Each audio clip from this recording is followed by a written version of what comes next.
13 दिसंबर 2025 को आप लोग पेपर में बैठेंगे और 13 दिसंबर 2025 को ऐसा ही पेपर आने वाला है, देख सकते हैं। ऐसा ही पेपर आप लोग को एग्जाम में देखने को मिलेगा। इस वीडियो को छोड़ के जाएंगे तो काफी पछताएंगे। देख सकते हैं यहाँ पे जो भी प्रश्न डाला गया है, सारे प्रश्न आप लोग का मोस्ट इंपोर्टेंट है, न्यू सिलेबस पे है। देख सकते हैं यहाँ पर त्रिभुज वाला, यहाँ पर आयत वाला, यहाँ पर कोण वाला, ये सारे प्रश्न मोस्ट इंपोर्टेंट है, देख सकते हैं। ठीक है, तो इस वीडियो को जो भी स्टूडेंट छोड़ के जाएगा काफी पछताएगा। आइए एक क्वेश्चन समझते हैं।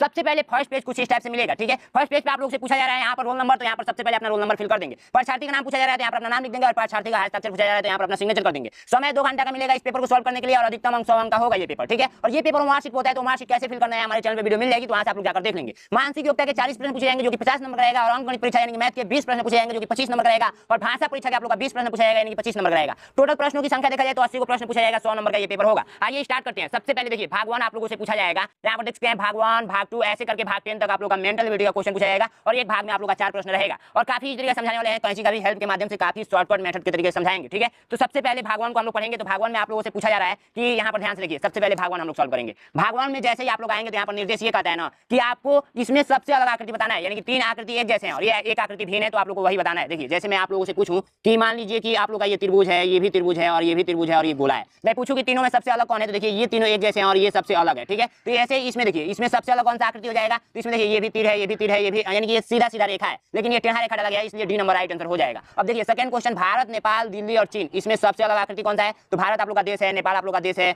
चीन भी आप लोग का देश है, लेकिन दिल्ली आप लोग का देश नहीं है, तो ऑप्शन कौन सा हो जाएगा, सी नंबर राइट आंसर हो जाएगा। ठीक है, अब नेक्स्ट देखिए, नेक्स्ट आप लोग का इसमें सबसे अलग आकृति बता दीजिए, तो इसमें सबसे अलग आकृति कौन सा है, तो ध्यान से देखेंगे ये भी त्रिभुज है, ये गोला है, त्रिभुज है, ये गोला है, पैक है, ये पैक है, लेकिन ये पैक नहीं है, ये ओपन है, तो बी नंबर राइट आंसर हो जाएगा। अब इसमें सबसे अलग आकृति बता दीजिए, तो ये केला है, गाजर है, सेब है और ये अंगूर है, तो देखिए ये भी फल है, ये भी फल है और ये भी फल है, लेकिन ये सब्जी है, यानी कि इसको बी नंबर राइट आंसर हो जाएगा। अब आइए भाग 2 पे पहुंचते हैं। काफी तरीके से आप लोग को समझ में आ रहा होगा। भाग 2 में जैसे ही आएंगे तो ये निर्देश पढ़ेंगे, तो इस निर्देश से ये कंफर्म होगा कि इसके जैसे सेम टू सेम आकृति बता दीजिए, इसके जैसे सेम टू सेम आकृति कौन सा है। तो एक क्वेश्चन में पूछूंगी, मैं पूछूंगी बाबू मुझे बता दो कि इसके जैसे कौन सा है, ऑप्शन दे दूं, मान लीजिए कि मैं यहाँ पे बना देता हूँ। ठीक है, मैं यहाँ पे बना देता हूँ। ठीक है, मैं यहाँ पे बना देता हूँ।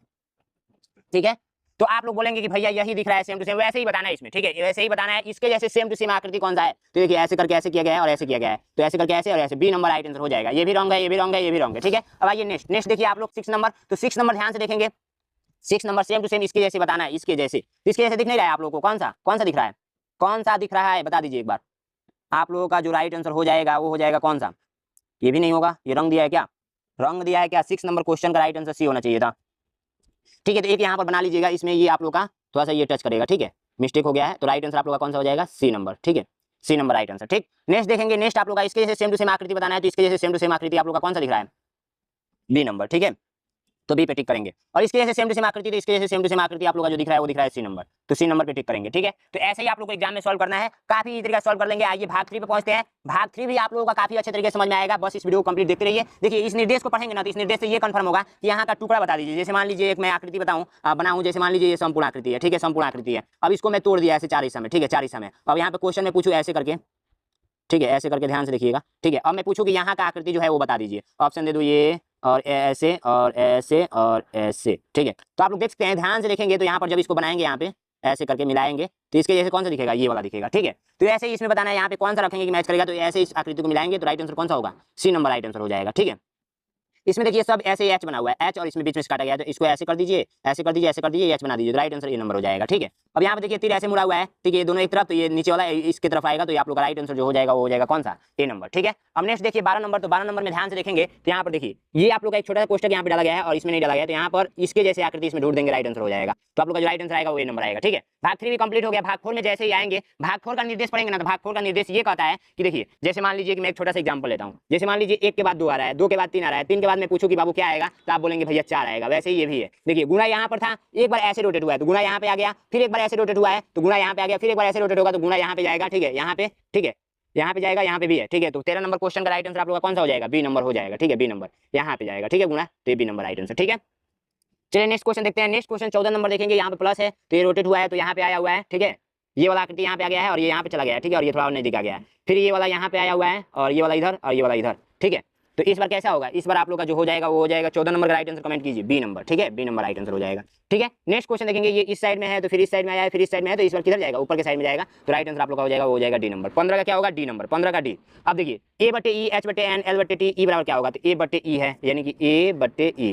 ठीक है, तो ए बी सी डी, उसके बाद सी, 3 के बाद एच एच बटे एन, तो A B C D E F G H H I J K L N. अब उसके बाद 4 गो हुआ है, उसके बाद 4 गो के बाद एन आया हुआ है, ठीक है, एल, उसके बाद N O P Q R S T, तो उसके बाद से एल के बाद 2 2 4 2 6 4 2 6। देखिए सबसे पहले ऐसे नहीं समझ में आएगा, एक काम करते हैं हम लोग ए बी सी डी लिख लेते हैं, A B C D E F G H I J K L M N O P Q R S T U V W X Y Z, ठीक है। तब देखिए ए से टपक के गया है ई पे, तो 3 गो का अंतर, ठीक है। उसके बाद से एच से टपक के गया है एन पे, तो 1 गो 2 गो 3 गो 4 गो 5 गो, ठीक है, 3 के बाद 5। अब 5 के बाद एल से गया है, ये एल है ना, हाँ एल, एल एम एन। अब उसके बाद से एल से टपक के गया है टी पे, तो एल से टपक के टी पे 1 2 3 4 5 6 7, देखिए 3 5 7, उसके बाद 9, तो ई से टपक के किस पे जाएगा, 9 पे जाएगा, तो ई, तो 1 2 3 4 5 6 7 8 9, एन पे जाएगा, एन, तो ओ वाला आ जाएगा आप लोगों का ई बट्टे ओ, ई बट्टे ओ। तो आप लोग का राइट आंसर क्या हो जाएगा, बी नंबर, 16 का बी, 16 का बी राइट आंसर हो जाएगा। समझ में आया आप लोगों को, ये तरीका समझ में आ गया होगा। आइए भाग, आप लोग ये 4 हो गया, भाग 5 पे चलते हैं। भाग 5 आप लोग का क्या कहता है, ध्यान से समझेंगे। भाग 5 का निर्देश आप लोग पढ़ेंगे ना, तो इस निर्देश से ये कंफर्म होगा कि इसमें कोई संबंध है, इसमें और इसमें क्या संबंध होगा। जैसे एक छोटा सा एग्जांपल लेते हैं, जैसे मान लीजिए 4 का संबंध है इस 16 से, ठीक है। अब मैं पूछूं कि बाबू मुझे बता दो 5 का संबंध किससे होगा, तो जो इसमें संबंध है वही इसमें भी संबंध होगा। देखिए 4 का संबंध 16 में क्या है, तो 4 का स्क्वायर इक्वल टू 16 है, ठीक है। वैसे ही 5 का संबंध इसमें क्या होगा, तो 5 का स्क्वायर इक्वल टू 25 होगा। वैसे ही दिमाग लगाइए, इसमें क्या संबंध है, तो ये इस बार ऐसे था, तो देखिए ये वाला सिंगल है, तो इस बार कलर कर दिया गया है, तो इस बार जो सिंगल है उसको कलर कर दिया जाएगा, यानी कि जो कलर नहीं है उसको कलर कर दिया जाएगा। तो देखिए ये वाला कलर करेंगे तो ये वाला कलर हो गया, और बीच वाला खाली, और ये वाला, हाँ बी नंबर राइट आंसर हो जाएगा, तो बी पे आप लोग टिक करेंगे। अब देखिए के ऐसे है, तो इसमें क्या संबंध है, के उल्टा हो गया है, तो एक्स और आई ऐसे है, तो आई और एक्स ऐसे हो जाएगा, तो राइट आंसर आप लोग का बी नंबर हो जाएगा। लेकिन बिंदु का भी ध्यान रखना है, ये बिंदु आप लोग का नीचे है, तो नीचे ही आएगा, तो आप लोग का कौन सा हो जाएगा राइट आंसर, डी नंबर। तो ये 18 नंबर का क्वेश्चन का आप लोग का राइट आंसर डी होगा, ना कि आप लोगों का बी। गलत हो जाएगा बी, डी नंबर होगा, क्योंकि ये बिंदु देखिए, बिंदु देखिए। अब देखिए नेक्स्ट क्वेश्चन ध्यान से देखेंगे, ये ऐसे है तो ऐसे हो गया, तो ऐसे है तो इस बार वैसे हो जाएगा, तो बी नंबर राइट आंसर आएगा। बी आएगा कि डी आएगा, कमेंट कीजिए। 19 नंबर का कमेंट कीजिएगा, तो 19 नंबर का बी आएगा, राइट आंसर बी, ठीक है। नेक्स्ट देखेंगे, ये इधर के साइड में है तो इधर के साइड में आ गया, लेकिन रेखा बढ़ा हुआ है शायद, 1 2 3 4, इधर 3 है तो इधर 4 हो गया है, तो 1 2 3 4 है, 4 है तो इस बार इधर आएगा 5 हो जाएगा, 1 2 3 4 5, राइट आंसर आप लोग का बी नंबर हो जाएगा, ठीक है। तो बी नंबर पे आप लोग टिक करेंगे। अब आइए नेक्स्ट क्वेश्चन को चलते हैं। नेक्स्ट क्वेश्चन आप लोग भाग 6 पे हम लोग पहुंचते हैं। भाग 6 आप लोग का क्या कहता है, ध्यान से देखेंगे तो अच्छे तरीके से समझ में आएगा। भाग 6 को ओपन करेंगे तो यहाँ पे कटा हुआ हिस्सा को आप लोग को पूर्ण आकृति बताना है। देखिए जैसे मान लीजिए कि मैं एक एग्जांपल देता हूँ, जैसे मान लीजिए कि ये फूल आकृति है, ठीक है, फूल आकृति है, ठीक है। अब इसको मैं ऐसे बना दूं, तो अब देखिए यहाँ का आकृति पूछा जा रहा है, ये पूर्ण कर देना है, इसको संपूर्ण कर देना है, तो कैसे पूर्ण होगा, इधर वाला हिस्सा पूछा जा रहा है, तो राइट आंसर ये वाला हो जाएगा, ये वाला हिस्सा। तो ऐसे ही पेंसिल लेकर जाएंगे एग्जाम में और ऐसे मिलाकर देख लेंगे कौन सा राइट आंसर हो रहा है। तो आप लोग का जो राइट आंसर होगा वो हमारे हिसाब से कौन सा होगा पता है, हमारे हिसाब से आप लोग का सी नंबर होगा। आप लोग कमेंट कीजिएगा, ठीक है, कमेंट करते रहिए कि 22 का सर ये, 23 का ये, 24 का ये, मॉक टेस्ट की तरह आप लोग दीजिए और अपना नाम भी लिख देंगे, ठीक है। अब देखिए 22 का आप लोग का कौन सा राइट आंसर होगा, मुझे मेरे बताने से पहले आप लोग को बता देना है। तो 22 का आप लोग का राइट आंसर जो होगा वो हो जाएगा कौन सा होगा 22 का, तो 22 का भी हो जाएगा, ठीक है। अब नेक्स्ट देखेंगे 23 का आप लोग कमेंट कीजिए, तो 23 का जो राइट आंसर होगा वो हो जाएगा कौन सा, 23 का जो आप लोग का राइट आंसर होगा वो हो जाएगा सी नंबर, ठीक है, तो सी पे आप लोग टिक करेंगे। 24 का देखिए, 24 का आप लोग का जो राइट आंसर हो जाएगा वो हो जाएगा कौन सा, 24 का आप लोग का राइट आंसर हो जाएगा वो हो जाएगा डी नंबर, ठीक है। चलिए नेक्स्ट भाग पे पहुंचते हैं, भाग 7 पे। तो भाग 7 आप लोग का दर्पण वाला क्वेश्चन है। आज चूंकि दर्पण वाला क्वेश्चन काफी इजी होता है, बस समझने का खेल है, इसको मैं मैजिक से बताने वाला हूं। जो भी स्टूडेंट यहां तक पहुंचा हुआ है समझिए उसके लिए बल्ले बल्ले होने वाला है, क्योंकि जादू आप लोग इस वीडियो में सीख जाएंगे और इस टाइप का प्रश्न कभी भी कर लेंगे। देखिए कहने का मतलब ये है ना कि इसको सबसे पहले समझिए, इसका मतलब होता है दर्पण, दर्पण का मतलब होता है शीशा, जिसमें आप लोग अपना चेहरा देखकर स्कूल जाते हैं, पढ़ने के लिए जाते हैं, सीधा से वही समझिए। जैसे अगर दर्पण में अ लेकर जाएंगे ना, तो ये अ उल्टा दिखेगा, ऐसे दिखेगा। अभी आप लोग ले जाकर ट्राई कर सकते हैं, ठीक है। यदि आप लोग बी लेकर जाएंगे ना, बी, तो बी आप लोग को ऐसा दिखेगा, उल्टा दिखेगा, समझ रहे हैं ना। तो वैसे ही पूछा जा रहा है कि अगर दर्पण में हम लोग मान लीजिए इसको देख रहे हैं, के और आर को, तो कैसा दिखेगा, इसमें से राइट आंसर बता दीजिए। तो एक काम कीजिए, दर्पण बना लीजिए इधर के साइड में, ठीक है, ये दर्पण बन गया, ठीक है। अब उसको देखिए के और आर को मैं लिख देता हूँ, के और आर को मैं लिख देता हूँ, ठीक है। तो ये देखिए मैंने के को लिख दिया, ठीक है, के को मैंने लिख दिया, ठीक है, और आर को लिख दिया। और इसको पेन से दबाते हुए थोड़ा चटक कर लेंगे, ये एक्स और वाई हमने क्या बना लिया, दर्पण बना लिया। अब देखिए दर्पण इस साइड में लगा हुआ है, तो पेपर को ऐसे पलट देंगे, पेपर को ऐसे पलट देंगे। तो देखिए पेपर को मैं ऐसे पलट देता हूँ, ठीक है। अब जो आया है फाइनली, ये जो उगा हुआ है वही आंसर हो जाएगा, ठीक है। ये आर, सॉरी ये के था, के है और ये आर है, ठीक है। तो ये के है और ये आर है, सॉरी 1 मिनट, कहीं ना कहीं गलती हुआ है, 1 मिनट। यहाँ पे हम लोग उगाते हैं, ठीक है, छोटा सा हिस्सा ले लेते हैं। चलो भाई यहाँ पे देखिए ये दर्पण हो गया, ठीक है, दर्पण हो गया। अब यहाँ पे मैंने के लिख दिया और यहाँ पे मैंने आर लिख दिया, ठीक है। अब इसको उगाते हैं, के और ये आर, ठीक है। अब इसको ऐसे पलट देना है इधर के साइड में, इधर पलट दिया मैंने। देखिए के आया है ये और आर आया है ये, तो के और आर, इसमें राइट आंसर नहीं दिया है क्या, के और आर, के और आर, के और आर। देखिए क्वेश्चन मिस्टेक हुआ है, ठीक है, कोई दिक्कत नहीं है, इसको सुधार कर लेंगे, राइट आंसर आप लोग का ये आने वाला है, ठीक है, के और आर। ठीक है, आर इधर के साइड में तो इधर के साइड में ही आएगा। ठीक है, चलिए इसको हम लोग सुधार लेंगे, थोड़ा पीडीएफ में मिस्टेक हुआ है, बाकी इसको सारों का ट्राई करेंगे, आ जाएगा आंसर। ठीक है, इसको देखिए, इसको पलटेंगे तो आप लोग का राइट आंसर जो आएगा वो कौन सा आएगा, ये वाला आएगा, डी नंबर। ठीक है, डी नंबर पे टिक करेंगे। अब आइए भाग 8 पे पहुंचते हैं। भाग 8 को जैसे ही ओपन करेंगे, भाग 8 ये कहता है ना कि ये कागज को काटने मोड़ने वाला है। ध्यान से देखिए, कागज को काटने मोड़ने वाला है। ध्यान से आप लोग देखेंगे, यहाँ पर एक छोटा सा पेज था जो कि उड़ गया शायद, चलिए कोई दिक्कत नहीं है, उड़ कर गया भी तो का पता नहीं कहाँ चला गया। ठीक है, चलिए कोई दिक्कत नहीं। आइए इसी पेज को हम लोग काटेंगे। ठीक है, ध्यान से देखिएगा आप लोग। यहाँ से मैं ले लेता हूँ एक छोटा सा टुकड़ा। ठीक है, एक छोटा सा मैं यहाँ से टुकड़ा ले लेता हूँ। सबसे पहले यहाँ से देखिए, एक छोटा सा मैंने टुकड़ा ले लिया। ठीक है, एक छोटा सा मैंने क्या किया, टुकड़ा ले लिया। ठीक है,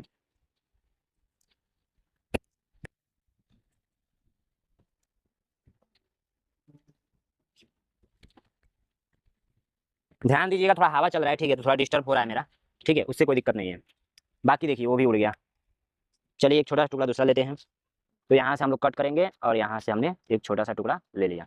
ठीक है, अब देखिए इसमें कहने का मतलब ये है ना कि सबसे पहले देखिए कागज को ऐसे मोड़िए, तीर इधर दिया हुआ है तो इधर मोड़ दीजिए। ठीक है, तो इधर मैंने मोड़ दिया। ठीक, उसके बाद कागज इधर का मतलब कि इधर मोड़ दीजिए, तो इधर मैंने मोड़ दिया। अब देखिए दो जगह से कट करना है। एक तो सबसे पहली बात कि ऐसे कट करके उड़ा देना है, और दूसरा ऐसे गोल में कट कर दीजिए और ऐसे गोल में कट कर दीजिए। तो आइए आपके सामने ही कट करेंगे। तो सबसे पहले हम लोग ये वाला हिस्सा कट कर देते हैं। तो ये वाला मैंने कट के हटा दिया। अब ये वाला गोल में काटना है तो गोल में ये काट देता हूँ। ठीक है, ठीक है,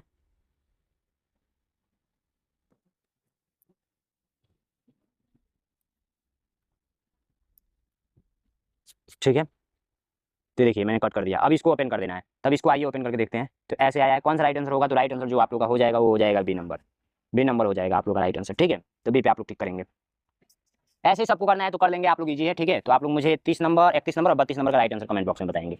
ठीक है, अब आइए हम लोग भाग किस पे चलते हैं, भाग 9 पे। भाग 9 ये कहता है ना कि ये जो टुकड़ा दिया हुआ है इसी टुकड़ा से घर बनाना है। आप लोग बता दीजिए कौन सा राइट आंसर होगा। ठीक है, तो इस छोटे छोटे टुकड़े से कौन सा घर बना हुआ है, 1 2 3 4 1। ठीक है, सेम टुकड़ा बताना है तो सेम टुकड़ा देख सकते हैं इसमें लगा हुआ। ठीक है, सी नंबर पे आप लोग टिक करेंगे। ये वाला देखिए, और ये देखिए त्रिभुज है, फिर गोला है, फिर एक रेखा है। तो त्रिभुज है, एक गोला है, फिर एक रेखा है, डी नंबर टिक करेंगे। 1 2 3 4 5, 2 2 4 2 6 लाइन से बना हुआ है, तो 6 लाइन से ये बना हुआ है, डी नंबर राइट आंसर। और ये देखिए ये वाला, तो ये वाला आप लोग का बी नंबर हो जाएगा, तो बी नंबर पे टिक करेंगे। ठीक है, अब आइए नेक्स्ट भाग पे चलते हैं, भाग 10 पे। तो भाग 10 का निर्देश ये कहता है ना कि ये आकृति किसी ना किसी आकृति में छिपा हुआ है। मान लीजिए ये चोर है, ये चोर किस आकृति में छिपा हुआ है यही बताना है। जैसे मैं एक छोटा सा उदाहरण लूँ, चलिए एक छोटा सा उदाहरण के माध्यम से समझाता हूँ आप लोगों को। एक छोटा सा उदाहरण ध्यान से समझिएगा। मैं बोलूँ कि मान लीजिए कि ये आप लोगों का चोर है। ठीक है, ये आप लोग का चोर है। ठीक, चोर है। अब ऑप्शन दे दूं, ऑप्शन दे दूं, ये मान लीजिए घर है, ये भी घर है, ये भी घर है, ये भी घर है, और इस घर में ऐसे करके छिपा हुआ है लोग। मैं बोलूँ ये कहाँ छिपा हुआ है, तो देख सकते हैं इस घर में छिपा हुआ है। तो ऐसे ये बताना ये कहाँ छिपा हुआ है, तो देखते हैं यहाँ पे छिपा हुआ है, यहाँ पे। ठीक है, तो राइट आंसर ये हो जाएगा। अब बोलेंगे भैया यहाँ पे तो छिपा हुआ है लेकिन ये थोड़ा सा छोटा है। ठीक है, तो राइट आंसर ये हो जाएगा। अब ये वाला कहाँ पे छिपा हुआ है, तो ये वाला ध्यान से देखेंगे तो ये जो आप लोग का छिपा हुआ है वो छिपा हुआ है, सेम पलटना नहीं चाहिए, सेम टू सेम वैसे ही वैसे ही, तो यहाँ पे छिपा हुआ है। ठीक है, तो राइट आंसर आप लोग का बी नंबर। 38 का बी, 38 का बी होगा क्या, हाँ। 39 का देखेंगे, 39 का आप लोग का डायरेक्ट देखिए यहाँ पे छिपा हुआ है, तो डी नंबर राइट आंसर। 40 का देखेंगे तो 40 का ऐसे करके ऐसे ऐसे, ये इसमें भी नहीं है, ऐसे करके ऐसे ऐसे ऐसे, हाँ बी नंबर राइट आंसर हो जाएगा। समझ में आया आप लोग को, देखिए यहाँ पे छुपा हुआ है ऐसे करके ऐसे करके ऐसे, तो 40 का बी। अब आइए मैथ का सलूशन करते हैं। मैथ का सलूशन करने से पहले आप लोग एक जानकारी जान लीजिए। तो चलिए मैथ का सलूशन करते हैं, उससे पहले आप लोग एक छोटी सी जानकारी जानिए। मेरा चलता है सिलेक्शन बैच 299 रुपए में, कितने रुपए में, 299 रुपए में। तो आप चाहें तो क्लासेस ज्वाइन कर सकते हैं, जिसमें chapter wise PDF, chapter wise recorded class, आज पिछले साल का paper 5 practice set, new marksheet, ये सारी चीजें सुविधाएं देखने को मिलेगा। तो 93 36 56 81 64 पे आप लोग कॉल करके बात कर लेंगे। और जिन स्टूडेंट को 20 मॉडल पेपर चाहिए, मॉडल पेपर, तो वो भी हमको कॉल करेंगे, मात्र 199 रुपए में आपको मिल जाएगा 20 मॉडल पेपर विद सॉल्यूशन के साथ। ठीक है, आंसर शीट भी रहेगा। तो जाइए फटाफट व्हाट्सएप कीजिए। आइए क्वेश्चन देखते हैं। यदि 3 क्रमागत संख्याओं का योगफल 15 है तो बीच वाली संख्या का वर्ग बता दीजिए। तो देखिए 3 क्रमागत संख्याओं का योगफल कितना दे रखा है, तो 15 दे रखा है। तो सबसे पहले हम लोग समझेंगे क्रमागत संख्याएं किसको बोलते हैं। ठीक है, क्रमागत संख्या किसको बोलते हैं, तो ध्यान से समझिए, कॉपी और पेन लेकर बैठ जाइए। ठीक है, तो वे संख्याएं जो क्रम से आती हैं उसे हम लोग क्या बोलते हैं, क्रमागत संख्या बोलते हैं। जैसे 1 2 3 4, ये देखिए क्रम से आई हुई है। 2 4 6 8, ये आप लोग का सम संख्या का क्रमागत संख्या है। ठीक है, और आप लोग का विषम संख्या 1 3 5 7, उसके बाद से 9 ऐसे करके आएगा, ये विषम संख्या क्रमागत हो गया। ठीक है, तो ये सारे आप लोग का क्रमागत संख्याएं हैं। तो वैसे ही 3 क्रमागत संख्याओं का योगफल कितना दे रखा है, 15 दे रखा है। ठीक है, तो आइए हम लोग इस क्वेश्चन को सॉल्व करते हैं। तो सबसे पहले हम लोग क्या करेंगे, माना। ठीक है, माना पहली क्रमागत संख्या, पहली क्रमागत संख्या क्या मानेंगे, क्रमागत संख्या आप लोग मान लीजिए क्या, x मान लीजिए। ठीक है, x मान लीजिए। और दूसरी क्रमागत संख्या क्या मानेंगे, दूसरी क्रमागत संख्या क्या मानेंगे, तो दूसरी क्रमागत संख्या मान लीजिए x प्लस का 1। ठीक है, x प्लस का 1। और तीसरी क्रमागत संख्या क्या मानेंगे, तीसरी क्रमागत संख्या क्या मानेंगे, तीसरी क्रमागत संख्या मान लीजिए x प्लस का 2। ठीक है, तो ये 3 को क्रमागत संख्या हो गया। अब क्वेश्चन ये बोला है कि 3 क्रमागत संख्याओं का योगफल, ठीक है, 3 क्रमागत संख्याओं का योगफल आप लोग का कितना दे रखा है, तो 15 दे रखा है। ठीक है, तो हम लोग ये तीन क्रमांक संख्या ले लिया, पहला ये, दूसरा ये, तीसरा ये, जो हम लोग ने माना था, ठीक है। अब तीनों को जोड़कर आ रहा है कितना, 15 आ रहा है, ठीक है, 15 आ रहा है। तो एक काम करते हैं, जोड़ते हैं x x और x, 3x हो जाएगा। अब प्लस का 1 और 2, तो आप लोग का कितना हो जाएगा, 3 हो जाएगा, इक्वल टू 15। अब एक काम कीजिए, 3x यहीं पर रहेगा। अब ये वाला जो 3 है ना, ये वाला 3 इधर प्लस में, तो इधर आकर क्या हो जाएगा, माइनस में हो जाएगा। अब ये हो जाएगा 12 और ये हो जाएगा 3x। अब x बराबर क्या हो जाएगा, इधर गुणा में, तो इधर आकर क्या हो जाएगा, भाग में हो जाएगा। तो 3 चौको 12, ठीक है। देखिए x बराबर हम लोग को क्या मिला है, तो 4 मिला है, ठीक है। x बराबर हम लोग को 4 मिला है। तो देखिए जो हम लोग ने x माना था वो हम लोग को क्या मिला है, 4 मिला है। अब यहाँ पे 4 रखेंगे तो हम लोग को क्या मिल जाएगा, तो 5 मिल जाएगा। और जब यहाँ पे 4 रखेंगे तो हम लोग को क्या मिल जाएगा, 6 मिल जाएगा। तो देखिए एक क्रमांक संख्या आई हुई है 4, 5 और 6, ये क्रमांक संख्या आई हुई है। अब बीच वाली संख्या का वर्ग बोल रहा है, तो बीच वाली संख्या का वर्ग कर दीजिए, तो आप लोग का कितना आंसर आया है, 25 आया हुआ है, ठीक है। तो आप लोग ये तरीका समझ गए कि नहीं समझ गए, बिल्कुल ईजी है, बिल्कुल आसान तरीका समझ गए तो राइट आंसर आप लोग का बी नंबर हो गया, ठीक है। अब नेक्स्ट क्वेश्चन का है कि प्रथम दो अभाज्य संख्याओं का योगफल बता दीजिए। तो हम लोग ने 42 नंबर क्वेश्चन को करेंगे, देखिए कितना सिंपल तरीका से। प्रथम का दो अभाज्य संख्या लेना है, तो सबसे पहले हम लोग जानेंगे कि अभाज्य संख्या बोलते किसे हैं, ठीक है। तो अभाज्य संख्या एक और सेम से कटने वाली संख्याएं क्या कहलाती हैं, एक और सेम से कटने वाली संख्याएं क्या कहलाती हैं, अभाज्य संख्या कहलाती हैं। जैसे 2, 3, 5, 7, 11, 13 ऐसे करते करते अनंत तक जाता है। समझ में आया, ये अनंत का चिन्ह है आप लोग का, इनफिनाइट, ठीक है। तो प्रथम का दो लेना है, यानी कि शुरुआत का दो ले लेना है और उसको जोड़ देना है, योगफल का मतलब होता है जोड़ना। तो ये आप लोग का राइट आंसर क्या आया है, तो 5 आया है,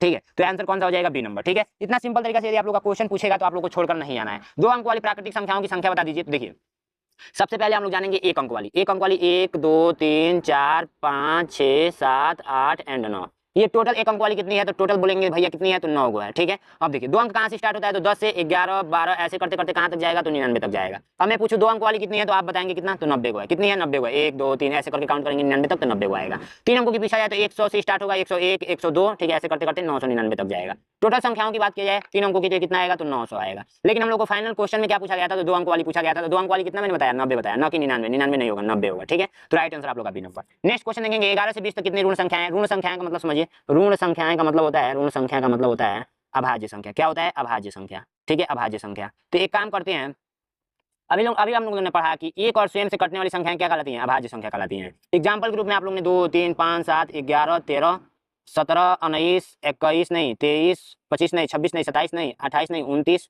ऐसे करते करते अनंत। तो हम लोग को बोला है 11 से 20 तक, 11 से 20 तक। तो हम लोग को इतना ही काउंट करना है। 11 मान लीजिए ये है, 20 यहाँ पे है, तो 20 तो है नहीं, तो 11, 1, 2, 3, 4 गो है टोटल, तो बी नंबर राइट आंसर। कौन कौन सा होगा, 11, 13, 17, 19, ठीक है। तो ये टोटल काउंट करेंगे तो कितना आएगा, 4 गो आएगा, ठीक है। 1, 2, 3, 4, तो 4 पे आप लोग टिक करेंगे। कौन सा राइट आंसर, तो बी नंबर राइट आंसर। आइए नेक्स्ट क्वेश्चन को बढ़ते हैं। नेक्स्ट क्वेश्चन का है कि नीचे दिया गया दंड आरेख श्याम द्वारा किसी परीक्षा में विभिन्न विषयों में 100 अंकों में से प्राप्त अंकों को दर्शाता है। तो श्याम के विज्ञान में प्रतिशत अंक बताइए। तो श्याम का विज्ञान वाला ये है, तो विज्ञान 80 पे जा रहा है। तो टोटल जो नंबर का पेपर था वो 100 नंबर का था, 80 नंबर पाया है, ठीक है। और ये आप लोग को परसेंटेज में चेंज करने के लिए हम लोग 100 से गुना कर देते हैं, तो 100 से 100 कट जाएगा। इसका मतलब ये है कि 80% वो क्या पाया है, परसेंटेज पाया है विज्ञान में, ठीक है। तो राइट आंसर 80 हो जाएगा। तो 80 आप लोग को सी नंबर पे दिख रहा है, तो सी नंबर पे टिक करेंगे। आइए नेक्स्ट क्वेश्चन को बढ़ते हैं। नेक्स्ट क्वेश्चन कर रहा है कि वो कौन सी संख्या है जिसे 27 से भाग देने पर भागफल 25 और शेषफल 13 आता है, ठीक है। तो कुछ नहीं करना है, ये भी काफी सिंपल है। ध्यान से यदि आप लोग पढ़ेंगे समझेंगे तो आप लोग के लिए बहुत ही सिंपल प्रश्न होने वाला है। देखिए इसको कैसे करेंगे। सबसे पहली बात मैं आप लोगों से एक छोटा सा देता हूं सवाल, वो है 12 में आप लोगों को भाग देना है किससे, तो 5 से हम लोग भाग देते हैं, तो 5 दूना में 10 होता है, तो शेषफल आप लोगों को कितना आता है, तो 2 आता है, ठीक है। अब मैं पूछूं कि ये क्या होता है, तो इसको बोलते हैं हम लोग भागफल। क्या बोलते हैं, भागफल बोलते हैं। इसको हम लोग क्या बोलते हैं, तो शेषफल बोलते हैं, शेषफल बोलते हैं। और इसको हम लोग को क्या बोलते हैं, तो इसको हम लोग भाज्य बोलते हैं, भाज्य बोलते हैं। और इसको हम लोग क्या बोलते हैं, तो भाजक बोलते हैं। इतना बात सारे स्टूडेंटों को पता होगा, ठीक है। अब देखिए हम लोगों से क्वेश्चन क्या बोला है कि वो कौन सा ऐसा संख्या है जिसे 27 से भाग देने पर भागफल 25 और शेषफल 13 आता है। इसका मतलब ये है कि यहाँ का पूछा गया है, क्या पूछा गया है, तो भाज्य पूछा गया है, ठीक है, भाज्य पूछा गया है। अब इसको करेंगे कैसे, अगर मैं बोलूं कि बाबू यहाँ पे क्या था यही हमें बता दो, इसको मैंने कट कर दिया, तो बताने का तरीका क्या होगा, तो आप बोलेंगे भैया 5 का गुणा 2 में कर दीजिए और इस 2 को जोड़ दीजिए, राइट आंसर आ जाएगा। तो 5 गुणा यदि हम लोग 2 कर दें और इस शेषफल को जोड़ दें तो हम लोग को 12 आ जाएगा। देख सकते हैं यहाँ का 12 निकल गया। वैसे इसमें कीजिए, अगर इसका गुणा इसके साथ कर इसको जोड़ दिया जाए तो हम लोग को राइट आंसर आ जाएगा। तो हम लोग ये काम करते हैं 27 गुणे 25 कर देते हैं, ठीक है, और प्लस का 13 कर देते हैं, हम लोग को राइट आंसर मिल जाएगा, ठीक है। तो राइट आंसर मुझे आप लोग कमेंट बॉक्स में बताएंगे। अपना नाम लिखना नहीं बोलेंगे, अपना नाम लिख दीजिए फटाक से, ठीक है। चलिए आइए नेक्स्ट क्वेश्चन को बढ़ते हैं। नेक्स्ट क्वेश्चन कह रहा है कि वह संख्या जिसमें 8, 12, 15 से विभाजित करने पर प्रत्येक बार 3 शेष रहता है निम्न में से कौन सा है। इस क्वेश्चन को इस प्रकार से पूछा गया प्रश्न को हम लोग एलसीएम निकालकर सॉल्व करते हैं। ये बात आपको पता होगा, नहीं पता है तो जान लीजिए, ठीक है। तो सबसे पहले 2 से कट करेंगे तो ये हो जाएगा 4 और ये हो जाएगा 6 और ये 15 का 15 ही रह जाएगा। फिर 2 से तो 2, 3 और ये 15 का 15 ही रह जाएगा। 2 से तो 1, 3 और 15, ठीक है। उसके बाद 3 से कट करेंगे तो 1 और 1 और 3 5 15, फिर 5 से कट करेंगे तो 1 1 1, ठीक है। तो 5 1 15, 15 दूना में 30, 30 दूना में 60, 60 दूना में 120, 120 आप लोग का क्या आया है, एलसीएम आया है, ठीक है। अब देखिए ये 120 वो संख्या निकला है ना जिसमें 8 से भी भाग लग जाएगा, 12 से भी भाग लग जाएगा और 15 से भी भाग लग जाएगा, लेकिन शेषफल कुछ बचेगा नहीं। शेषफल बोल रहा है कि 3 शेष बचना ही चाहिए, तो इसमें 3 हम लोग क्या करेंगे, ऐड कर देंगे, तो हर हालत में जब भी भाग देंगे तो 3 शेष बचेगा। आप लोग चाहें तो चेक कर सकते हैं, ठीक है। अब मैं ट्राई करूंगा, वीडियो लंबी हो जाएगी। यदि किसी त्रिभुज की भुजाएं क्रमशः 5 सेमी, 3 सेमी, 5 सेमी, 6 सेमी है तो त्रिभुज होगा। देखिए ये मान लीजिए त्रिभुज है, ठीक है। तो 5 सेमी है और ये 3.5 सेमी है और ये 6 सेमी है।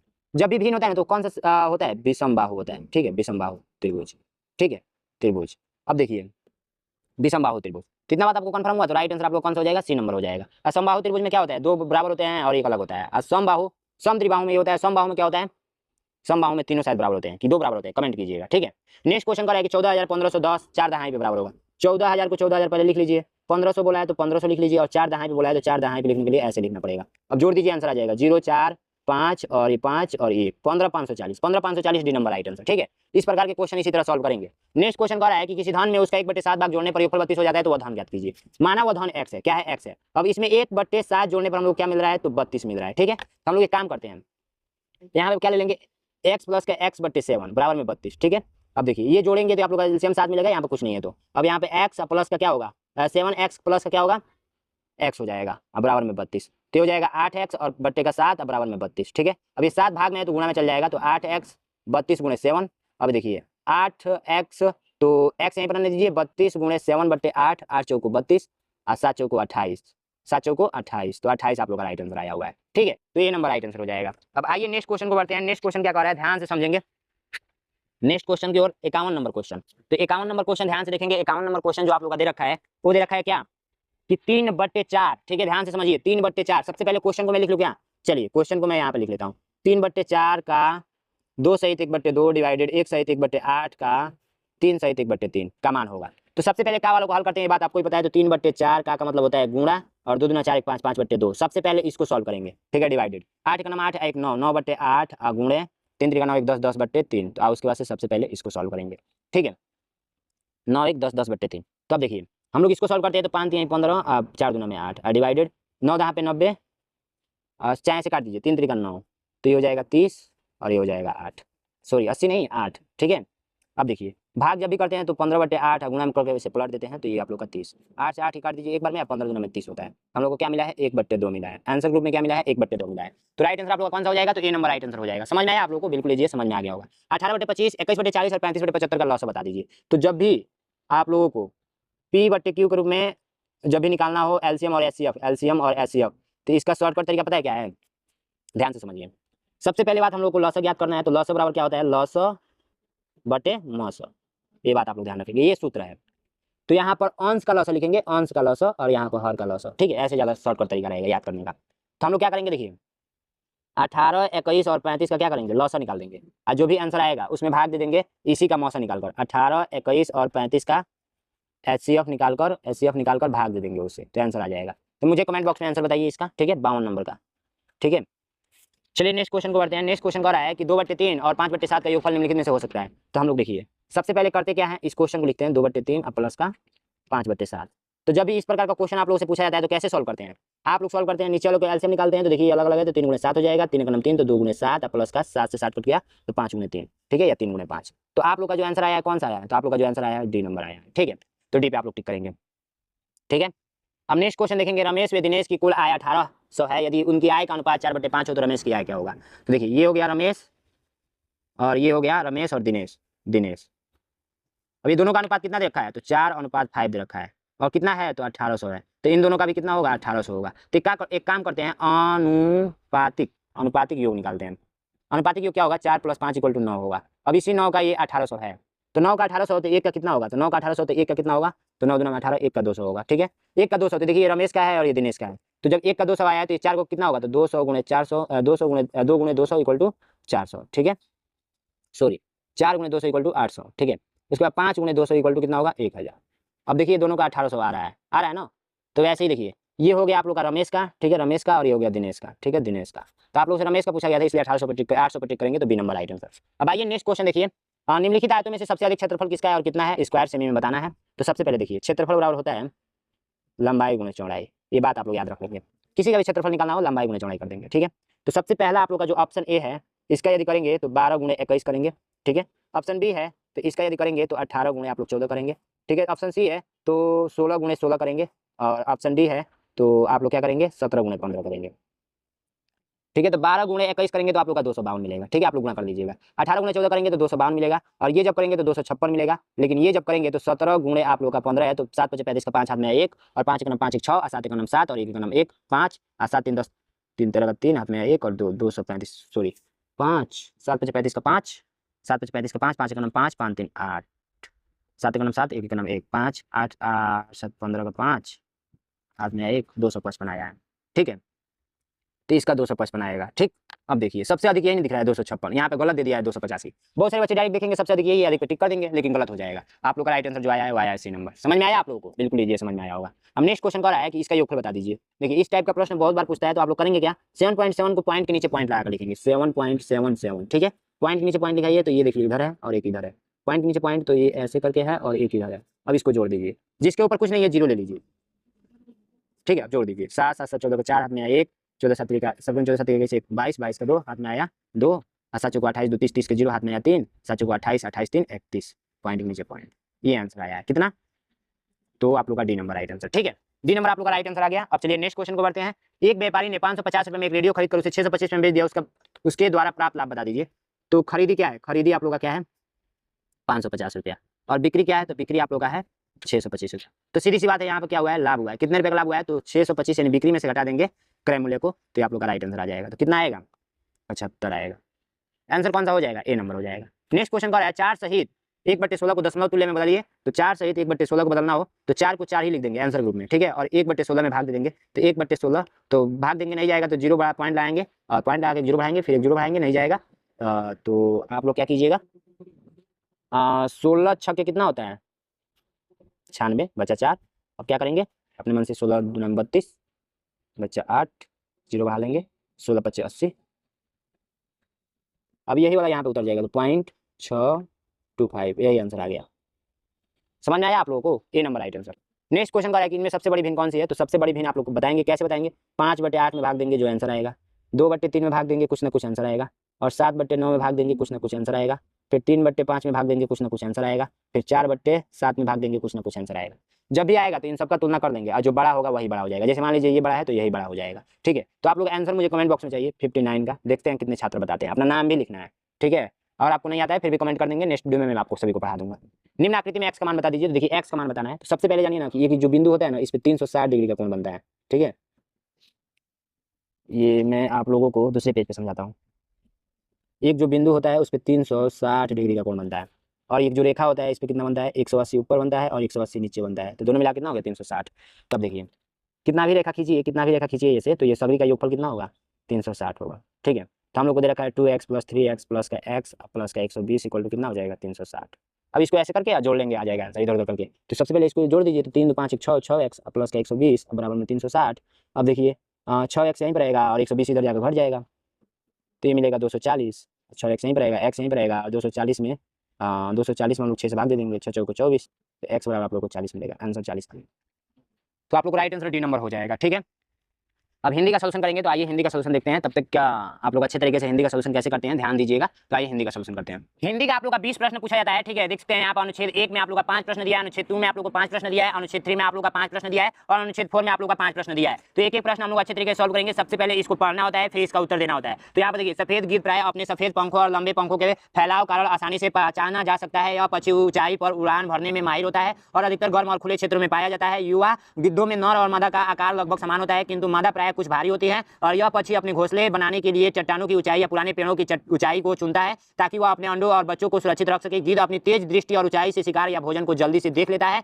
इसका उड़ान देखकर आसमान से सुंदर दृश्य बनता है। ठीक है, तो क्वेश्चन ऐसे पूछेगा कि सफेद गिद्ध अधिकतर में पाए जाते हैं, किसमें पाए जाते हैं, तो अभी हम लोग ने पढ़ा गर्म और खुले क्षेत्रों में, तो सी नंबर राइट आंसर इसका हो जाएगा। ठीक है, मादा गिद्ध को आमतौर पर खाली स्थान से पहचाना जा सकता है, तो छोटे आकार से कि भारी शरीर से कि सफेद पंजों से कि ऊंचे स्वर से। तो अभी हम लोग ने पढ़ा था कि जो किंतु मादा प्राय कुछ भारी होती हैं। मादा जो होती हैं, जो इनका मादा जाति है वो क्या होती है, भारी होती है, जो लिंग है वो भारी होती है। ठीक है, तो ये आप लोग का राइट आंसर कौन सा हो जाएगा, ये भारी शरीर से बी नंबर राइट आंसर। गिद्ध घोंसला बनाने के लिए किस स्थान को पसंद करता है, गिद्ध घोंसला बनाने के लिए नदी के किनारे बनाएगा कि झोंपड़ी के किनारे बनाएगा कि ऊंचे पेड़ या चट्टान पर बनाएगा कि खेतों के कोने में बनाएगा। तो हम लोग ने अभी पढ़ा कि ऊंचे पेड़ों या चट्टानों पर बनाएगा। ठीक है, तो आप लोग का बी नंबर राइट आंसर। ठीक है, माहिर के समानार्थी शब्द का चयन कीजिए। माहिर का समानार्थी, समानार्थी का मतलब क्या होता है, समान अर्थ देने वाला। ठीक है, तो आप लोग एक काम कीजिए, माहिर का आप लोग आंसर बता सकते हैं क्या क्या होगा। 64 नंबर का राइट आंसर कौन बता सकता है, तो ए नंबर राइट आंसर होगा निपुण। ठीक है, 65 का निम्नलिखित में से कौन भारी का विलोम शब्द कौन सा है, तो भारी मतलब होता है ना जो मतलब थोड़ा वजनदार हो, तो इसका क्या होगा, हल्का हो जाएगा, सी नंबर राइट आंसर। ठीक है, नेक्स्ट अनुच्छेद देखेंगे। नीला किंगफिशर एक छोटा लेकिन आकर्षक पक्षी होता है जो प्राय झीलों, तालाबों और नदियों के किनारे पाया जाता है। इसके पंख नीले और नारंगी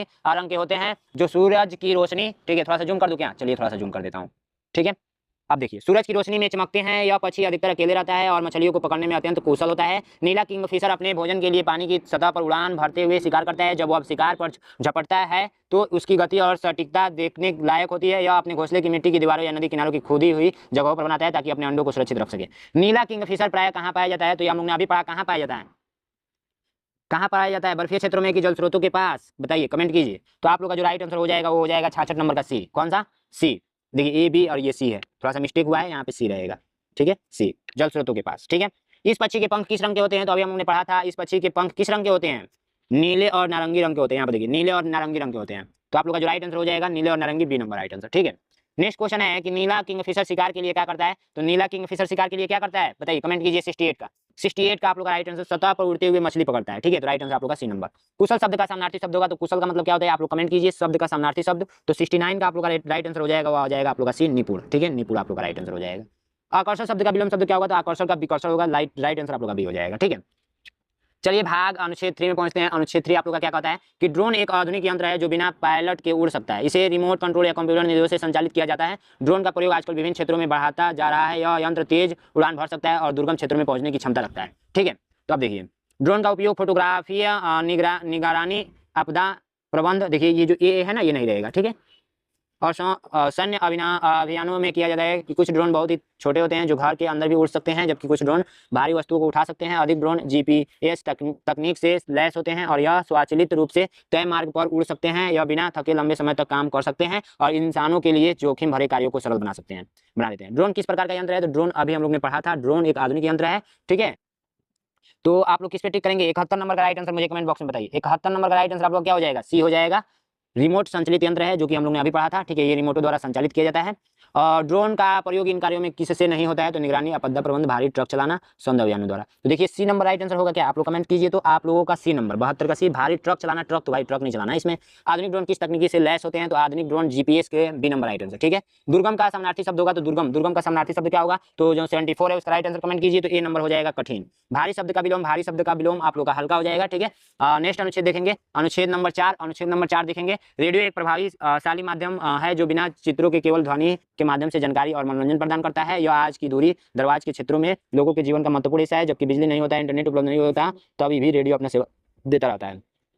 रेडियो के माध्यम से संचार, मौसम की जानकारी, संगीत, शिक्षात्मक कार्यक्रम और सरकारी घोषणाएं प्रसारित की जाती है। यह माध्यम हर उम्र के लोगों को आकर्षित करता है। कुछ रेडियो स्टेशन विशेष रूप से किसानों, छात्रों और महिलाओं के लिए कार्यक्रम प्रसारित करते हैं। यह एक ऐसा यंत्र है जो न केवल लोगों का मनोरंजन कराता है बल्कि उन्हें जागरूक भी करता है। रेडियो किस प्रकार का माध्यम है? तो रेडियो आप लोग का चित्र और ध्वनि दोनों। ठीक है, ये दिया था क्या? आप लोग कमेंट कीजिए। 76 का राइट आंसर केवल ध्वनि माध्यम है। ठीक है। देखिए, केवल ध्वनि के माध्यम से जानकारी और मनोरंजन प्रदान करता है। रेडियो का उपयोग इनमें से किस समय अधिक उपयोग होता था? तो रेडियो का उपयोग आप लोग बहुत पहले किया करते थे, जब इंटरनेट या बिजली ना हो तब भी कर सकते हैं। प्रभावशाली का समानार्थी शब्द होता है, तो प्रभावशाली का शक्तिशाली होगा। आप लोग 78 का राइट आंसर कमेंट बताइए। तो बी नंबर राइट आंसर। 79 आप लोग देखिए ध्यान से। तो रेडियो किन किन लोगों के लिए कार्यक्रम प्रसारित करता है? तो केवल किसान के लिए, केवल विद्यार्थी के लिए, केवल महिलाओं के लिए, सभी वर्गों के लिए। तो 79 का डी नंबर राइट आंसर हो जाएगा, सभी वर्गों के लिए। अनुच्छेद में जागरूक शब्द का अर्थ क्या है? तो जागरूक का मतलब क्या होता है? जानकार। Right answer B number. ठीक है। अब देखिए, लास्ट में आप लोगों को क्या होता है ना, यहाँ पे रफ वर्क करने के लिए दिया होता है, कच्चे कार्य के लिए जगह। ठीक है, यहाँ पर देख सकते हैं ये पूरा पेज। ठीक है। तो इस वीडियो को अधिक से शेयर कीजिए। नेक्स्ट पार्ट के लिए कमेंट कीजिए। Thank you so much.